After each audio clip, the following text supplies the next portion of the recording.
निर्जला भनेको जल बिना व्रत बस्ने। व्रत तीन प्रकारका बताइएको छ शास्त्रमा, जलाहार, फलाहार र निर्जला। पानी नपिकन बस्नेलाई निर्जला भनिन्छ, जल मात्रै पान गरेर बस्नेलाई पनि व्रत भनिन्छ र फलाहार फलफुलहरू खाएर बस्नेलाई फलाहार व्रत बसिन्छ।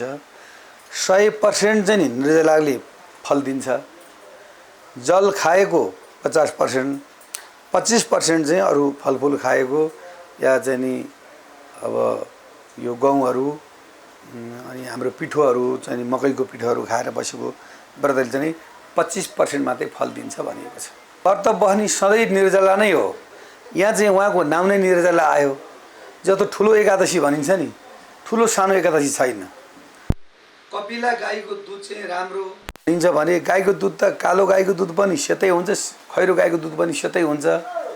त्यस कारणले चाहिँ नि दुधमा डिफ्रेन्ट नभएको जस्तो शुक्ल पक्ष र कृष्ण पक्षको कुनै पनि फरक हुँदैन। सकेदेखि चाहिँ निर्जला व्रत बस्नुपर्ने हो। त्यो व्रत भनेको सत्ययुगको निर्जला व्रत, कलियुगमा सकिन्न।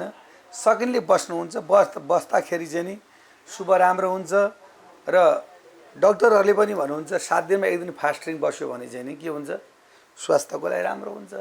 यसको धार्मिक सांस्कृतिक महत्त्व चाहिँ यही नै छ। अब यो सत्ययुगमा भगवान विष्णुसँग चाहिँ एउटा दैत्यले चाहिँ नि लडाइँ गरेको थियो। भगवान पनि त्यो दैत्यदेखि थाक्नु भयो र देवी माता जगदम्बिका भगवती उत्पन्न भएर त्यो दैत्यलाई चाहिँ नि वध गरिदिनु भयो।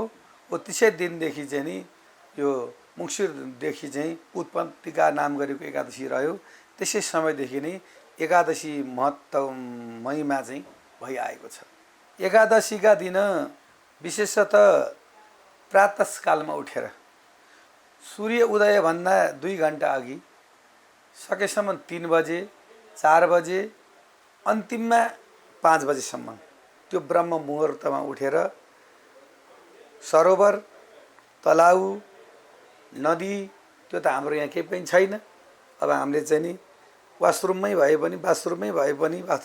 पनि हामीले चाहिँ स्नान गरेर भगवानलाई सम्झेर गङ्गे गङ्गेत यो ब्रुयाद योजनानाम सतैरपि मुच्यताम सर्वपापेभ्यो विष्णुलोकम सगच्छति।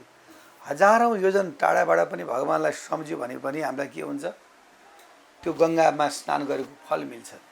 त्यस कारणले चाहिँ नि हामीले चाहिँ नि स्नान गरेर अनि आफ्नो नित्य कर्म गायत्री मन्त्र गरेर दियो कलश गणेश स्थापना गरेर करम पात्र निर्माण गरेर अनि आसनम पाद्यम अर्घम पञ्चामृतम षोडशोपचारले चाहिँ नि भगवान विष्णु लक्ष्मीसहित भगवान विष्णुको चाहिँ नि तुलसीको चाहिँ आराधना गरियो भनेदेखि हामीलाई चाहिँ नि विशेष प्रकारको फल मिल्छ भनिएको छ।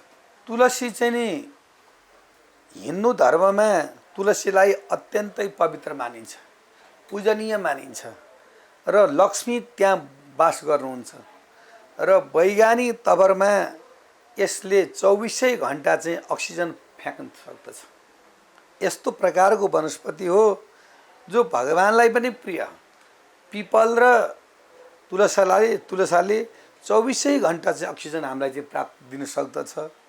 र वैज्ञानिक महत्त्वमा औषधिलाई यसमा आयुर्वेदमा के भनेको छ भन्दाखेरि महाऔषधि भनेको छ। सबै प्रकारको रोग चाहिँ निवारण गर्ने हो। र त्यो घरमा, जुन घरमा तुलसीको मोठ छैन, तुलसीको मठमा चाहिँ तुलसी छैन भने त्यो घर चाहिँ मसान घाट समान हुन्छ। र अनि अर्को कुरो, वैज्ञानिक तवरमा चाहिँ अक्सिजन, आयुर्वेदमा औषधिको लागि र हाम्रो ज्योतिष शास्त्रमा तुलसीको मठ भएको घरमा ईशान कोणमा यदि तुलसी छन् भनेदेखि वास्तु दोष सबै हटाउँछ र त्यहाँ चाहिँ नि अज्ञान, अशान्ति, अभय, दोष भन्ने कुरा रहँदैन। त्यसै कारणले तुलसीकै पूजा गर्नुपर्ने महत्त्व चाहिँ नि सयदुदेखि नै सत्य त्रेता द्वापर कली यो चल्दै आएको मानिन्छ। तुलसीको दल चाहिँ नि यो हाम्रो आषाढ शुक्ल पक्षको निर्जला एकादशीका दिनदेखि राखेर अनि हामीले चाहिँ नि आषाढ कृष्ण पक्षको हरिशयनी एकादशीका दिन त्यसलाई चाहिँ नि त्यो दललाई चाहिँ हामीले फेरि त्यो बेरालाई सार्दछौँ अन्य लिएर गएर। त्यस्तो त्यो दिन चाहिँ दल राख्नाले चाहिँ नि सालभरि नै त्यसको आयु हुन्छ, तुलसीको आयु हुन्छ। तुलसी पनि राम तुलसी र श्याम तुलसी हुन्छ। जुन अहिले हामीले राख्ने भनेको चाहिँ नि श्याम तुलसी हो। कलिकालमा कालो वर्णको, कालो कृष्णको, श्याम बिद्नीको वर्णन बताइएको छ। श्याम तुलसी चाहिँ 12 महिना सेतो फुलिरहनुहुन्छ भनेदेखि यो चाहिँ जब हाम्रो चाहिँ नि भदौ असोज कार्तिक मुसिर भएपछि चाहिँ नि अनि फेरि यो चाहिँ नि सुक्दै सुक्दै जान्छ र फेरि हामीले चैतमा चाहिँ त्यसलाई चाहिँ के गरिन्छ, त्यसलाई चाहिँ काटेर अनि एउटा प्लास्टिकमा राखिन्छ। त्यही दललाई तुलसी मन्दरीलाई चाहिँ नि त्यसलाई माडेर त्यसको धुलो उडाएर अनि त्यो दिन चाहिँ नि मलिलो गाईको गोबरमा चोखो माटो राखेर अनि मठ मन्दिरमा अनि ईशान कोणमा लिएर गएर त्यसलाई चाहिँ नि छरेर त्यो उमारिन्छ र त्यसको चाहिँ विशेष महत्त्व मानिन्छ। अब यो हाम्रो वैदिक सनातन धर्ममा चाहिँ नि एकादशी को किन महत्त्व छ भन्दाखेरि एकादशी भन्ने बित्तिकै तुलसीसँग म्याच हुन्छ।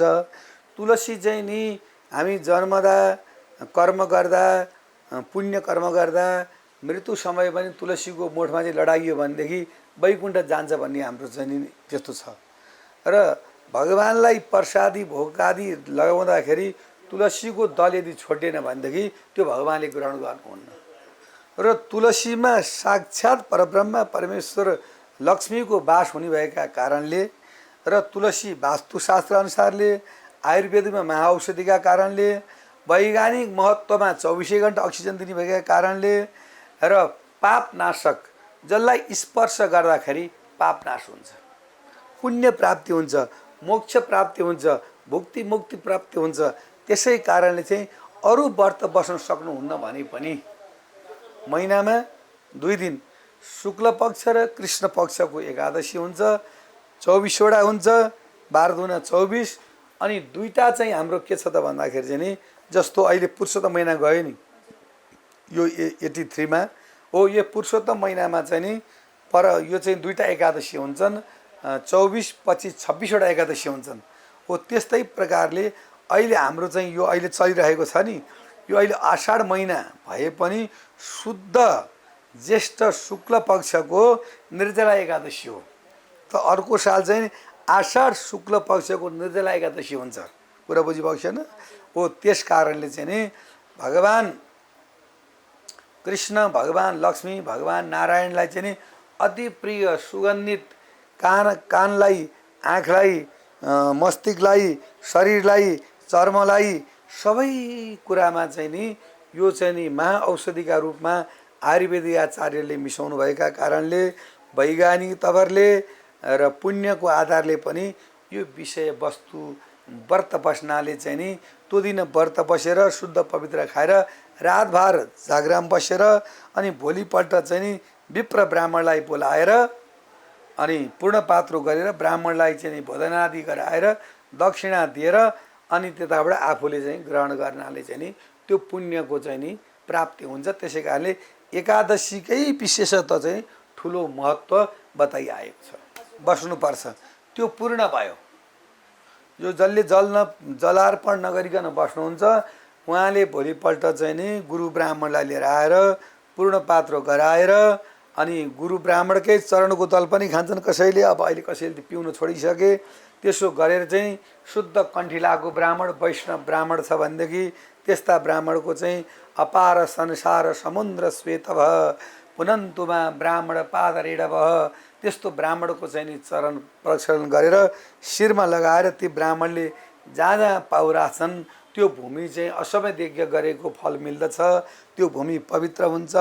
जुन घरमा ब्राह्मणले टेकेको छैन, जुन भगवानको भक्तले टेकेको छैन, जुन घरमा भागवत छैन, जुन घरमा गीता छैन, जुन घरमा वेद उपनिषद छैन, जुन घरमा रामायण छैन, महाभारत छैन भनेदेखि त्यो घर चाहिँ जति सिनेमाहरूले बनाएर जति खर्बौँ लगाए पनि त्यो घर चाहिँ मसान घाट हुन्छ भनेर चाहिँ नि यो शास्त्रमा चाहिँ नि वर्णन गरिएको छ। त्यसै कारण एकादशीका दिन एकादशीले युक्त भएको द्वादशी भोलिपल्ट प्रदोषका व्रत बसेर जसले ब्राह्मणलाई चाहिँ दक्षिणा दिएर चाहिँ नि ब्राह्मणलाई सन्तुष्ट गर्दछ भने त्यसलाई भुक्ति मुक्ति प्रदान गर्दछु भनेर साक्षात् भगवान् कृष्णचन्द्र प्रभु परमात्मा भगवानले बताउनु भएको छ।